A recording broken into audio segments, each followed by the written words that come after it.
Hi, everybody. My name is Laura, and we're going to talk about how fear controls your life.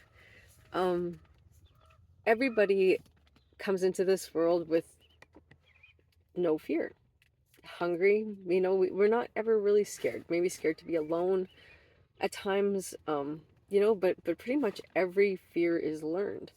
Um, I remember that that fear of dying came from like the first couple pets that we lost, and or family members even that had passed away, and not understanding like why they weren't there anymore.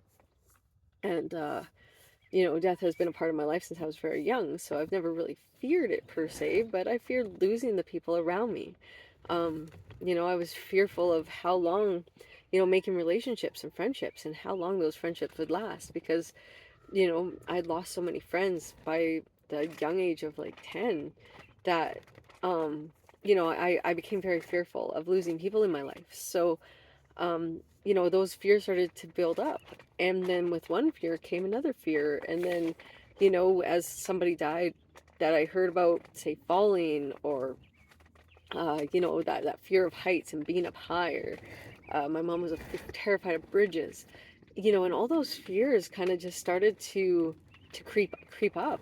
Like, I was that kid that could watch horror movies and not have nightmares, and I could do all these things and not be fearful of that until I was an adult. And then I realized that some of these horror movies that I love so much were based on true stories, and that they weren't just in the movies, and that this stuff could happen. And that killed me. Okay. Like, that changed horror movies for me forever. Not that I don't still love horror movies, but different respect for them, absolutely. And like a whole, but I mean, it created a whole different mindset for me about them. So it took a long time to even break through those fears, and realizing that yes, bad things do happen in this world, but they're not necessarily they're definitely not gonna happen to everybody. And that, most people don't decide to be in those situations. But if you look at like different mindset practices, different like situations that you find yourself in, or have put yourself in the past, I mean, a lot of times, like, even though we don't set ourselves up intentionally for it, our minds, our brains are powerful tools, and they can it very much creates that scenario around you for it to happen.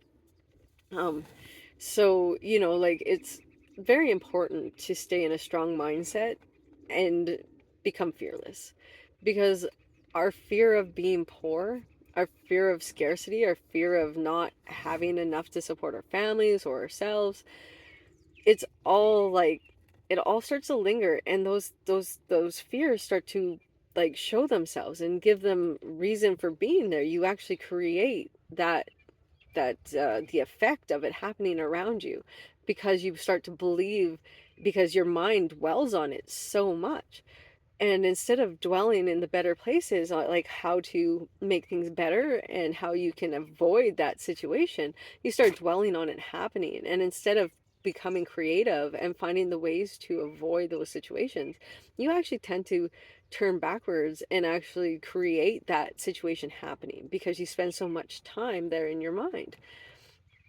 I I didn't believe that for a very long time.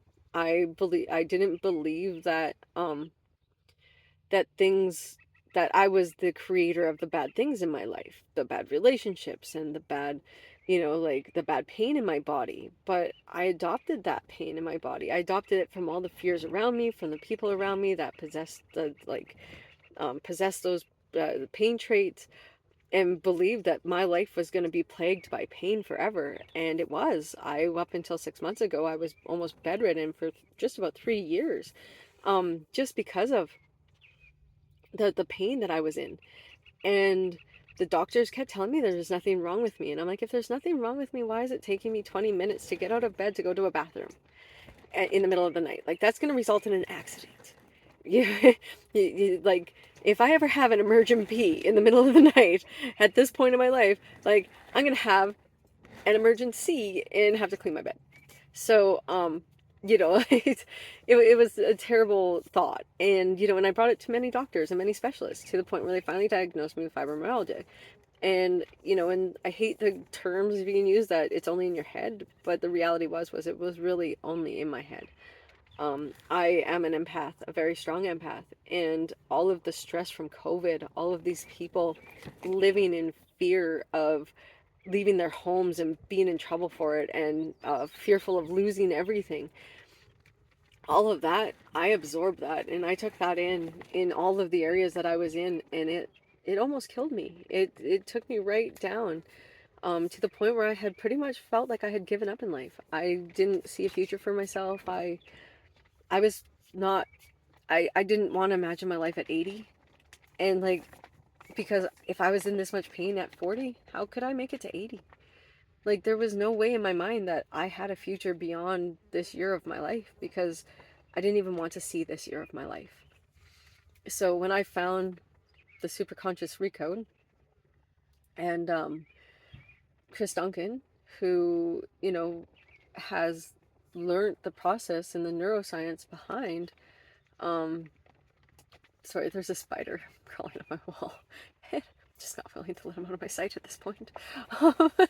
But when I met him and I joined his class, uh, it was just by chance. I was living out of service. I had to drive 30 kilometers into town. We were limited funds. I hadn't been working. My pain had gotten so bad that even the little bit that I was trying to do had really been stopped, and I wasn't doing that anymore. Just inability to think from my medications. Um, I was in a very dark place, a place that I never let my family see me. I never let my friends see me. There's very limited people who actually experienced the pain that I was going through, and actually witnessed how it was preventing me from living my life and doing the things that I had wanted to do. Um, so I had planned this trip to my parents to spend 5 days with them. They were living about 4 hours away from or about 8 hours away from where we were living at the time. And so when I seen this class come up on my screen, I was just scrolling Facebook as we were driving back to our place outside of service, and this super conscious recode happened to come across my screen, and I was like, oh shit, I wonder what that is. And I had a meeting with my own super conscience at some point, after my car accident last year.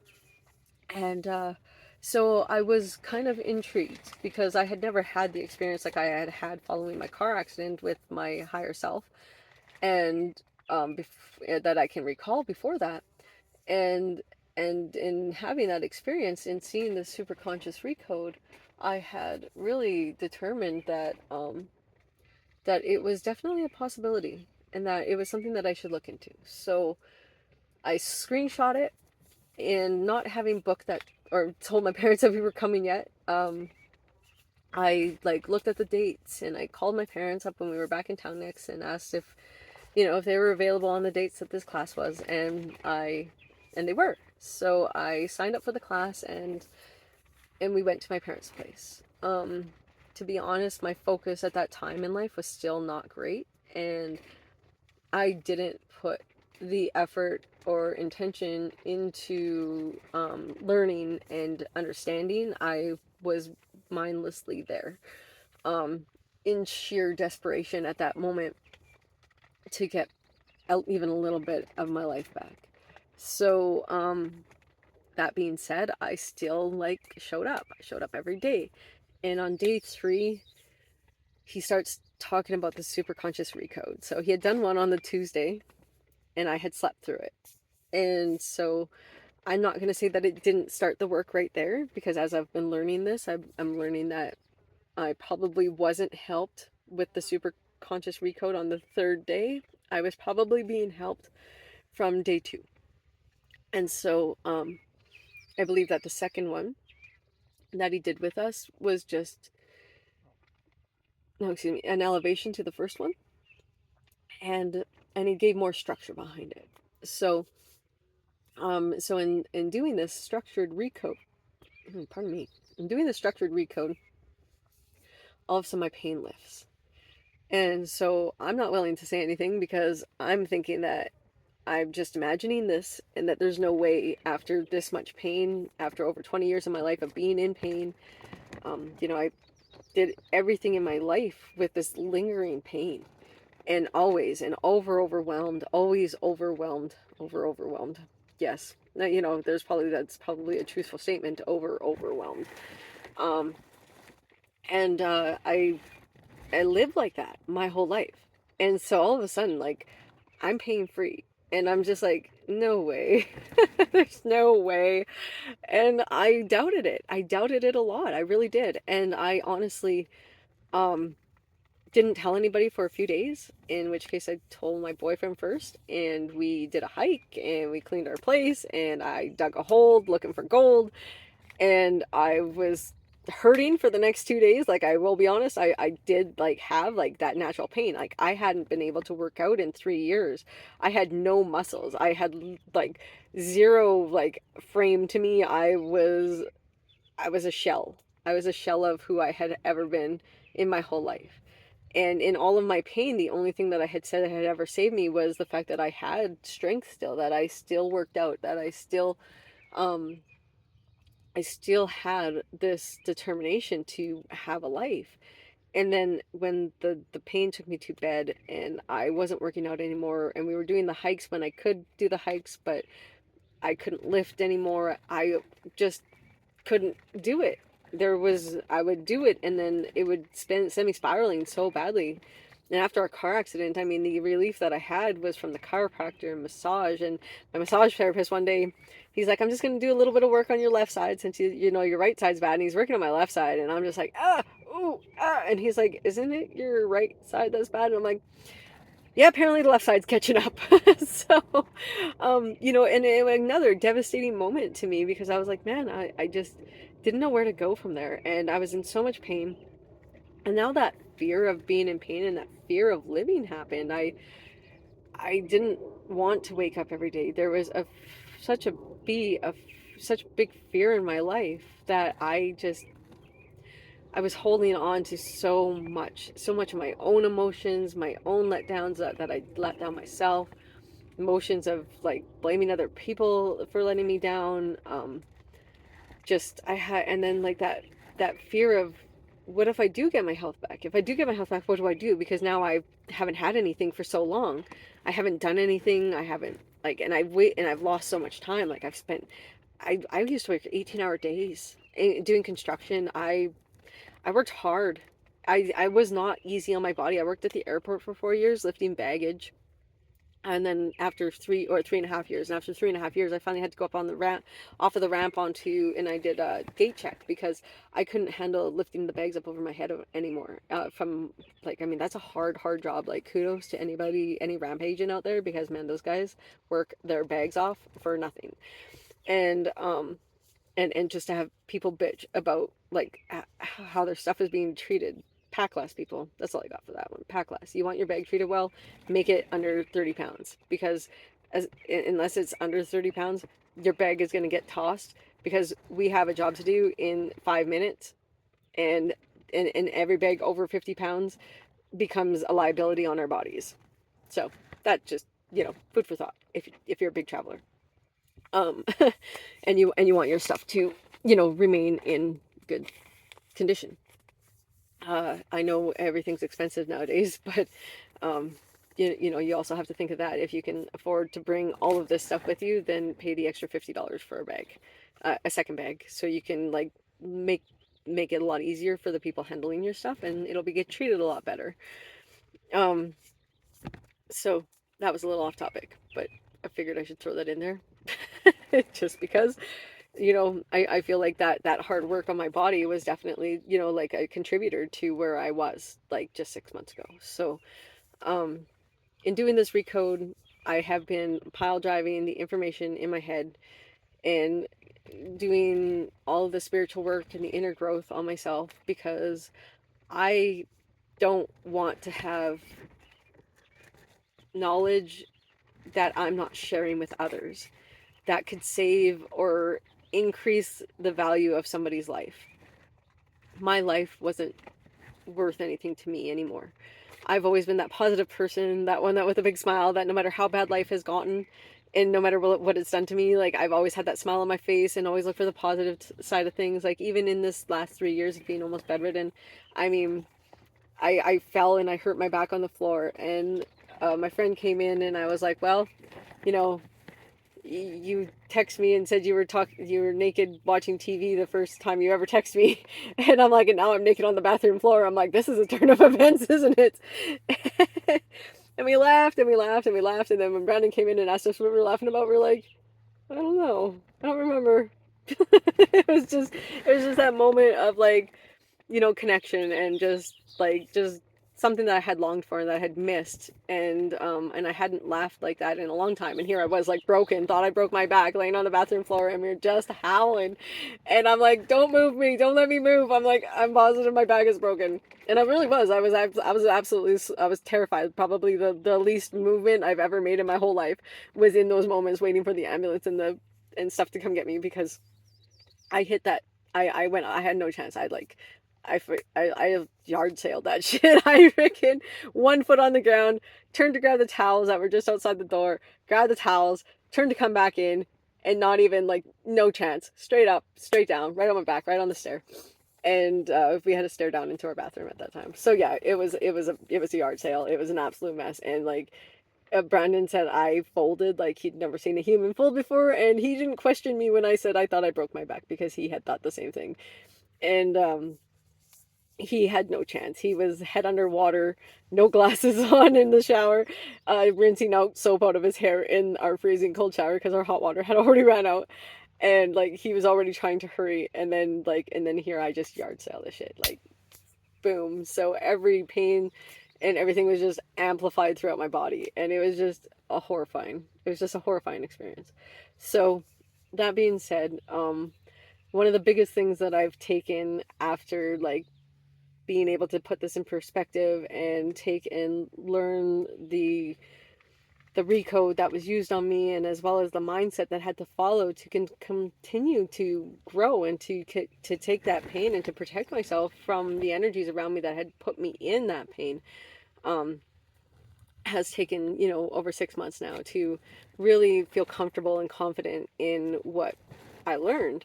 As much as I seen instantly that this was my life, and this is what I needed to do, and this is the information I needed to take to the world and help people with, like, the getting it out there and the utilizing of it was, to me it felt too slow. I mean, I've been using it slowly as I've been able to, and helping my friends with their on lingering pain problems and issues. um, I did the same. I've helped a couple people with fibromyalgia. I've been able to take a flare up of Crohn's and end it in its tracks. And and all the other little spiritual growths and things that have happened with me. I've been really learning the energy behind it, and learning how to move my energy with my hands and with my mind. It's been an amazing journey, and I'm super excited to be here sharing it with you today. So that being said, this is just a quick look into some of the information and help that you can get by joining up with me and working with me. I have individual sales for just individual sessions with me. If you just want to spend a couple hours, like, going over some mindset practices, I have that set up. I have a 3-month sign up that you can work with me. We'll have these kind of conversations like twice a month, and then you'll have access to meditations and all the information, messenger to text with me as needed, and so on. So I mean, I have a bunch of different options out there for, like, lots of different price points. And knowing that I came from making $0 and building my business from absolutely nothing, I absolutely respect that anybody coming in to meet with me is hopefully not where as bad as I was when I came out of this. But at the same time, I do understand that, money can be a factor. So I'm willing to work out payment plans, and I do have my free services as well. You'll have these videos. There's free meditations that I'll be putting out as well. And free guides, just with, like, step-by-step mindset guides to just help you, put your, brain in the right place every morning. Because everything that we've done, all this fear that we've learned, all these habits that we've learned, it's all took time to put in place. And so in order to make the changes to make your life that much better, and to, to live happy and to find happiness and to find joy and to make it through some of these things that are holding you back, it takes time to put those and make those habits the right habits take the place of the habits that have taken you down the road, that have put you, where you are, where you're seeking out, my help from me. So, so that being said, like, nothing is overnight. Yes, my pain was lifted in a matter of days, and that's amazing, and that will happen for you as well. And but it was my dedication to learning and continuing to keep learning and and embrace change in my life that has allowed me to come here in front of you today successfully, and be able to successfully help you the same way that I was helped with it. So thank you for taking this time with me today. I hope you got a lot of valuable information. And if you are looking to work with me some more, there is, you can go to coaching.farfromordinary.me/welcome, and that will take you to a page where you can just send me a short note about what you're looking to accomplish, and whether or not you want to book a call with me.